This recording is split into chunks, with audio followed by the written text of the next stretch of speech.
¿Qué tal? ¿Cómo están amigos y amigas de esta comunidad? El triunfo de Javier Milei en Argentina ha puesto sobre la mesa el tema de los libertarios, personajes que se definen como amantes precisamente de la libertad, la desregulación total del Estado, que tengan una capacidad definitivamente de ir mucho más allá comercialmente, según sus palabras, que lo que les ha permitido el neoliberalismo y otro tipo de facetas y de aspectos.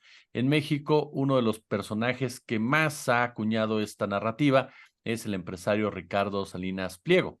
Pero ¿quiénes son los libertarios realmente? ¿Qué tanta presencia tienen en América? ¿Qué tanta presencia tienen en el don de mando, en el poder económico? Se encuentra con nosotros el maestro Jorge Mahfoud, un hombre que ustedes saben, admiro y respeto profundamente. Jorge, ¿cómo estás? ¿Qué tal, Jesús? ¿Cómo te va? Oye, Jorge, pues yo la primera pregunta que te haría es, ¿quiénes son precisamente estos libertarios modernos? ¿Cómo los leemos en el contexto político actual, en donde se comparan con Trump, con Bolsonaro, Milei, Salinas Pliego? ¿Quiénes son estos personajes y qué tan riesgosos son, si es que lo son, para la democracia? Sí, recién mencionabas algo de que es como una opción al neoliberalismo, etcétera. Y es el neoliberalismo, nada más que radicalizado. ¿Cuál es la diferencia entre un liberal y un libertario? Bueno, que el libertario es más radical, en el sentido de que los liberales incluso todavía consideran que el Estado tiene juega algún papel, algún rol, todavía aceptan cierta perspectiva de justicia social, de prever desigualdades que genera naturalmente esa libertad del mercado. eh, que tendríamos tal vez que empezar por el concepto de libertad que ha sido totalmente manipulado, secuestrado y usado como un arma de guerra. Cuando se habla de la libertad, que no tenemos suficiente libertad, Javier Milei, el partido es la libertad avanza, y todo siempre la libertad, la libertad.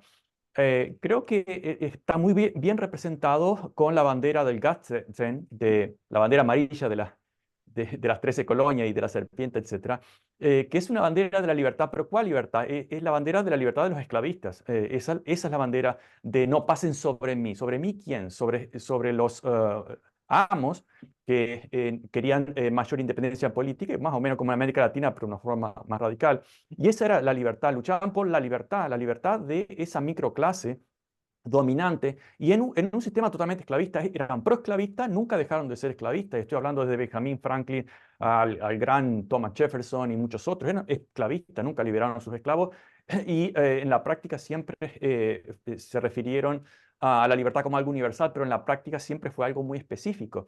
Y eso es la libertad de la derecha, que se identifica con los libertarios, que, te repito, son liberales más radicales en ese sentido, que es totalmente una utopía abstracta. De hecho, el libertarismo comienza con los grupos marxistas, los grupos de izquierda, pero no es un libertarismo capitalista.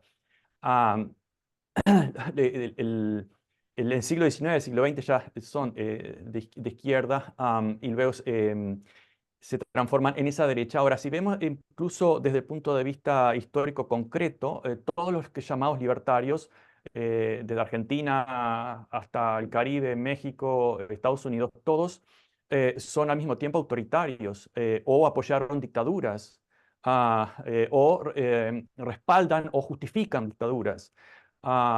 Cuando grupos de izquierda reclaman o recuerdan las masacres, los genocidios en Centroamérica, los desaparecidos en el Cono Sur, etcétera, siempre aparecen estos libertarios protestando, diciendo de que hay una industria de la victimización, que en realidad no fue tan así, que no fue tanto, siempre quitándole importancia, y en apoyo a una ideología de extrema derecha que fue fascista.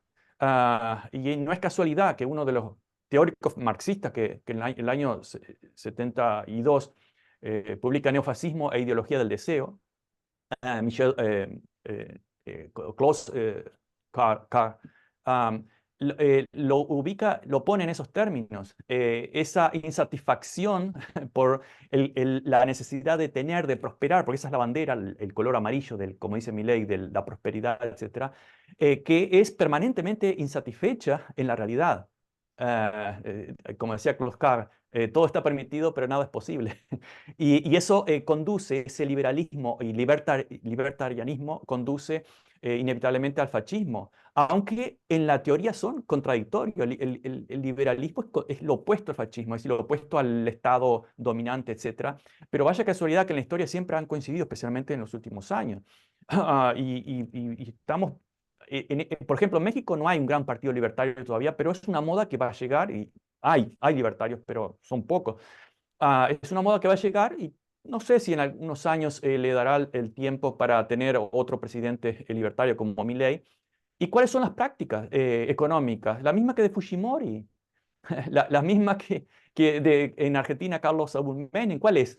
La privatización, como hizo Carlos Saúl Menem, la política de shock, como la hizo Fujimori, es decir, poner las cuentas en orden por la responsabilidad fiscal y al mismo tiempo consideran que Estados Unidos, Europa son las referencias y los modelos de la libertad económica y la prosperidad cuando se han hecho en base a la dictadura de los imperios.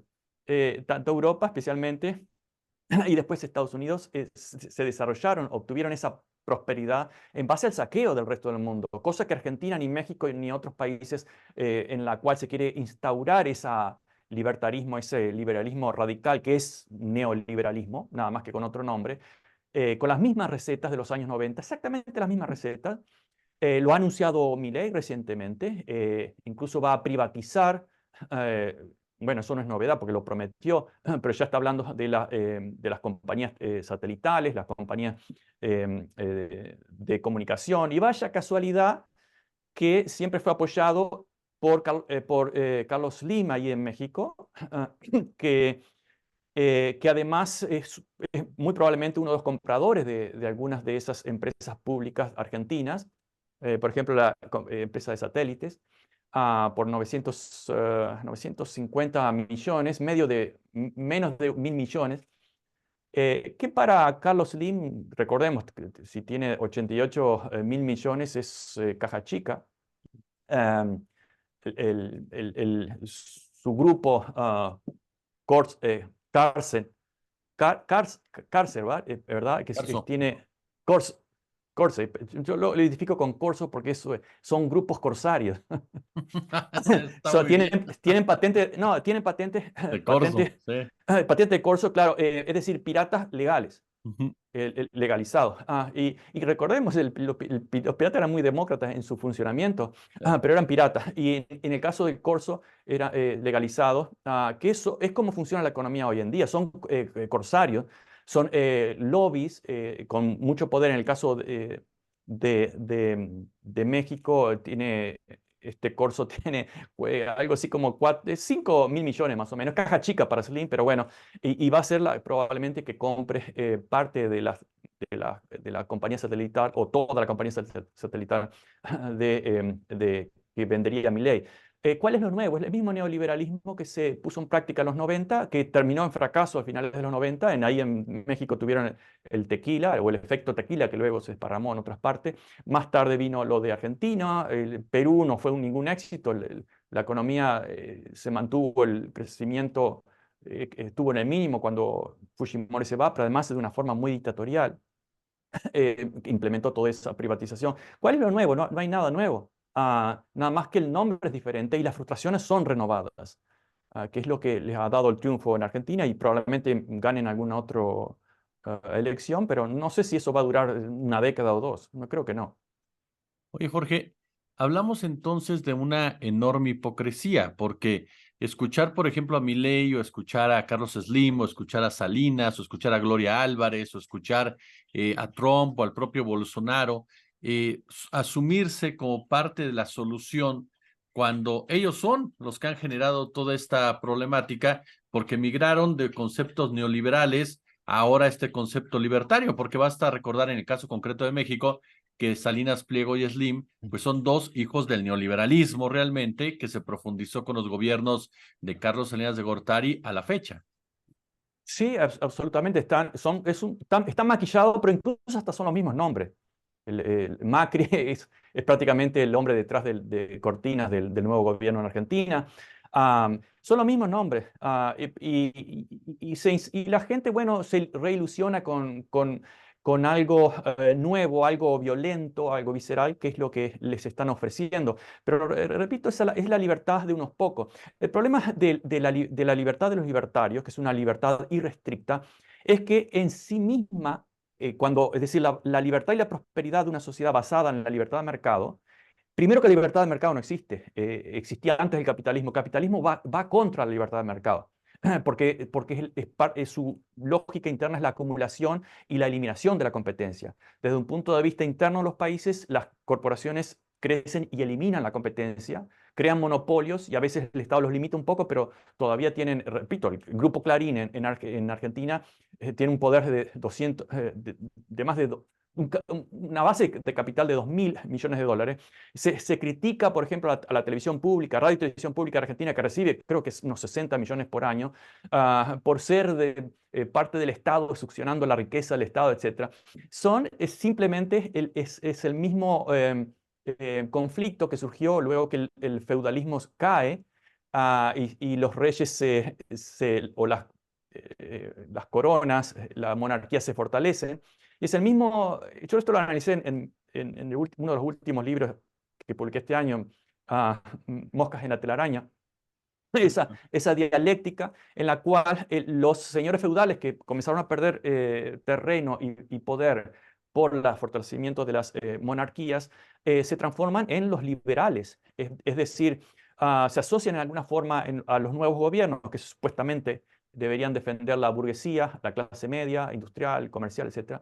Y comienzan en nombre de la libertad, a volver a reacumular, acumular tierras, mercantilizar todo, y a destruir la libertad. Es decir, ese tipo de libertad lleva en sí mismo el virus que destruye toda libertad. Esa es la contradicción de la libertad, cuando el mercado, la economía se organiza en base a la libertad de mercado. La libertad de mercado termina siendo destruida. Antes del capitalismo había mayor libertad de mercado. Incluso Adam Smith se quejaba de que en su tiempo ya se había terminado la libertad de mercado. ¿Por qué? Por el desarrollo del capitalismo, el capitalismo industrial, ahora actualmente el capitalismo financiero. Y eso es lo que se refieren con la libertad, que, como decís bien, es no solamente una hipocresía, sino una fuerte manipulación y confusión. Fíjense que el único ejemplo de, digamos, perfecta libertad, de igualdad de competencia, se dan los deportes. Por ejemplo, una carrera de 100 metros, una carrera de maratón, en el fútbol, cualquier tipo de deporte, se da el modelo más perfecto, ideal de una libre competencia. Libre competencia en igualdad de condiciones. Y el mejor gana, más o menos, generalmente el mejor gana. ¿Pero por qué? Porque está estrictamente regulado. En el fútbol no puedes hacer esto, aquello, no puedes hacer lo otro, en carrera no puedes hacerlo, etcétera. Tiene que salir todos iguales. Es decir, hay como una clara preocupación por la regulación para que aquello que se intenta medir sea abstraído y se tenga un resultado. En el caso de las sociedades y en el comercio, lo que se llama libre comercio, no es así. La propia libertad de comercio genera ganadores y perdedores, y los ganadores van a ir acumulando más poder político y más poder financiero. Por lo tanto, es una espiral que en sí misma, por eso digo que la libertad de mercado, cuando se extiende a la sociedad y a la política, tiene en sí mismo el virus de su propia autodestrucción. Entonces, es mucho más semejante a la libertad de los esclavistas. La esclavitud se expandió en nombre de la libertad, pero claro, era la libertad del poderoso. Y en este caso los libertarios están insistiendo en la libertad como si fuera algo abstracto, pero la libertad del poderoso. Incluso en el sentido de cuando pregonan que todos tienen que tener las iguales condiciones, que el Estado no debe molestar, etc. Están hablando de un mundo abstracto, totalmente abstracto. El propio Adam Smith hizo análisis que uno podría decir anticapitalistas en muchos aspectos, que todos eran iguales y se iba a lograr la igualdad en la sociedad a través del aporte de cada uno, de diferentes habilidades, aportaban diferentes cosas, se comerciaban, etc. Había un mundo totalmente plano, abstracto. No existían los imperios, no existían los sometidos, no existía la esclavitud. En su propio tiempo, en 1776, cuando se publica la riqueza de las naciones, la esclavitud estaba todavía en apogeo.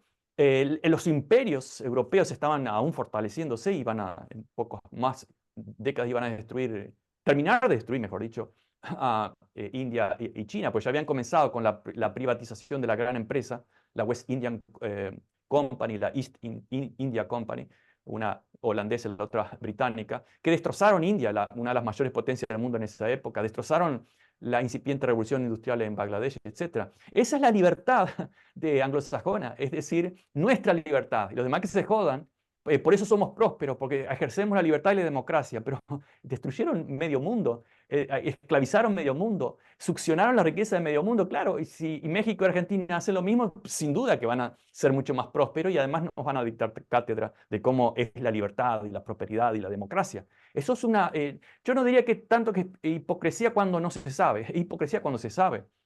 Y supongo que algunos de ellos lo sabrán, pero están hablando de un tipo muy específico de libertad cuando se llena la boca de libertad. No es la libertad democrática de todos para todos, sino la libertad de algunos, de los ganadores, de los fuertes y de los poderosos. Repito, por ejemplo, el grupo Clarín, que domina en Argentina la narrativa, o en México o en España, Prisa, etcétera, etcétera. Ah, son grupos medievales Mm. de señores feudales que tienen más poder que el rey, es decir, más poder que el Estado. Estamos hablando, repito, que si la televisión nacional pública la quieren privatizar por ser un medio de propaganda, dicen ellos, son monedas lo que toman del Estado o lo que tienen en disponibilidad para producir algo diferente a la ideología mercantilista. Son grupos totalmente feudales en todos los países y eso es lo que ellos llaman la libertad de ellos, obviamente, en vender sus narrativas y en mantenerse y en incrementar su poder. Eh, es, es en parte, repito, como decís, hipocresía, pero en gran medida es una falta de discusión sobre una simple palabra que es la palabra libertad. Oye, Jorge, ¿qué pasa del otro lado? Es decir, mucha gente se pregunta, ¿por qué? ¿Por qué ganó Milei? Se busca encontrar la respuesta en la crisis económica que viene arrastrando Argentina. Y esto nos plantea un escenario de si al ciudadano, a la ciudadana de a pie, ¿no? Al que todos los días tiene que salir pues sí, como decimos en México, a joderse para llevar la quincena, para sacar los gastos adelante, en fin, le importa mucho esta discusión derecha-izquierda y en un momento dado dice, yo lo que quiero son soluciones. Entonces, ¿cómo entendemos a ese sector de la población que en un momento dado dice, sí, este hombre está loco, dicen todos, es un tipo violento verbalmente, Trump es un racista y clasista, Bolsonaro quiere acabar con la Amazonia, Salinas Pliego está proponiendo traer armas, pero si me dan soluciones, no tengo problema alguno en ir con ellos. ¿Se entiende esa postura o de plano ya el nivel de desesperanza muchas veces te lleva a decisiones extremas? Eh, el, el capitalismo crea la necesidad del deseo de tener cosas y, como se puede resumir, promueve el deseo y castiga el placer. Crea esas necesidades y esas necesidades muchas veces se traducen en grandes carencias, pobreza, grandes diferencias sociales entre los que tienen mucho y poco. Entonces, esa frustración se canaliza a veces por la izquierda y a veces por la derecha. En el caso argentino, no es una izquierda, porque el peronismo es una izquierda muy tímida en muchos casos, a veces es derecha, ha sido derecha. Incluso en los 70 repitieron esta fórmula, incluso del sinceramiento del Rodrigazo en los 70, el, el- el peronismo de Isabel Perón, Martínez Perón, Martínez de Oz, todo eso, se repitió en los 90 y se repitió luego con Macri en la segunda década de este siglo y se va a repetir ahora otra vez con Milei, solamente por mencionar Argentina. Es decir, exactamente las mismas teorías, las mismas promesas que se repiten y que han sido el problema, han creado el problema. En los 70 crearon un gran endeudamiento, en gran medida apoyado por dinero fácil de Washington en toda América Latina y en África, para mantener esas colonias produciendo a través y atadas a través del endeudamiento. Crearon luego esa sensación de prosperidad en los 90 con Carlos Saúl Menem, claro, vendiendo todo, la receta del FMI, el Fondo Monetario Internacional. Al principio tú vendes todo, vendes la casa, el auto, obviamente que vas a tener dinero efectivo y te vas a sentir que llegas a fin de mes, estás bien, la prensa obviamente dominada por ese lado ideológico, va a justificar y a saludar y a promover esa práctica de privatización que le conviene a ellos en gran medida, en casi todo, en absolutamente diría yo. Luego se repitió lo mismo en el 2015 en adelante, etc. Y son exactamente la repetición de las mismas fórmulas que crearon el problema, que siempre vuelven con la promesa de solucionarlo. Y además con la misma receta, repito, la doctrina del shock, la idea ahora de Milei de hacer un equilibrio fiscal agresivo de shock en los primeros meses. Claro, ¿por qué lo hace en los primeros meses? Porque es la forma de luego echar la culpa al gobierno anterior. Bueno, tuvimos que hacer este sacrificio típico de todo gobierno nuevo. Entonces se aprieta el acelerador al principio. Y esa política de shock que promete, como lo ha prometido Milei, por ejemplo, convertir a Argentina en una Estados Unidos, es estrictamente lo que siempre se les ha obligado a hacer las colonias. Mantengan un equilibrio fiscal, continúen pagando sus deudas y produciendo y trabajando casi por sueldos de miseria, porque a nosotros nos conviene que tengan sueldos de miseria. Si no, las exportaciones de commodities, etcétera, se van a encarecer y va a ser más difícil para nosotros comprar a precio de miseria. ¿Recuerdan ahí en la crisis del 85, a mediados de los 80 en México? Los que tenían dinero compraron todo a precio de miseria, se hicieron multimillonarios. En el 2008 acá en Estados Unidos, ¿qué pasó cuando las casas valían 10%, por ejemplo? Bueno, los que tenían dinero compraban a nada y los ultramillonarios se hicieron aún más millonarios. ¿Qué pasó durante el problema económico que produjo el COVID, el virus del COVID? Bueno, que la diferencia económica aumentó, la clase media se estancó, perdió poder adquisitivo y los ultramillonarios duplicaron su fortuna. Es decir, es fantástico eso. Ahora, esa política de shock nunca se aplicó ni en Europa ni en Estados Unidos, los modelos. Si nosotros tenemos déficits fiscales brutales, los impuestos acá en Estados Unidos, bueno, son más o menos como en Argentina, en México no compiten porque en mexicanos casi no pagan impuestos, y es la solución de los impuestos son los problemas del progreso según los libertarios. Bueno, en México, en África, los impuestos son bajísimos. En Europa son 40, 50%. En Estados Unidos no tanto, pero son altos. Pero además acá imprimimos dinero de la nada, que eso no cuenta. Y encima tenemos un déficit fiscal y una deuda de más o menos unos 30 trillones de dólares a esta altura. Es decir, una irresponsabilidad fiscal abrumadora y claro, si abusamos de esos recursos, que otros países no pueden abusarlo porque todavía el dólar sigue dominando y en Argentina, en México no pueden imprimir su propia moneda para pagar sus cuentas. Bueno, obviamente que esas políticas de shock van a golpear al de abajo, como siempre, como hizo Macri con su sinceramiento, comenzó a decir, bueno, este subsidio no puede ser, hay que ser más sincero. ¿Sincero para quién? Bueno, aquellos que tenían subsidios por ejemplo, la energía eléctrica o en servicios básicos, comenzaron a sufrir y ese dominó, o castillo naipe comenzó a caerse. Y así terminó recurriendo al Fondo Monetario Internacional, después de la aplicación de las políticas de Macri, gran parte se fumó ese dinero y el Fondo Monetario Internacional, Estados Unidos y Europa felices y contentos. Y aún más felices y contentos estaría Washington si Milei lleva a cabo su absurdo plan de dolarización, en realidad, de sustitución de la moneda argentina por el dólar. Dolarización siempre existió en muchas partes del mundo, en Argentina también. Es decir, en Chile, en el 76 pegaron el dólar a 39 pesos, en muchos lados, y eso era un neoliberalismo radical, era libertario y al mismo tiempo era fascista. No por casualidad, esas dos contradicciones van en la práctica juntas. ¿Por qué? ¿Por qué tan consistentemente?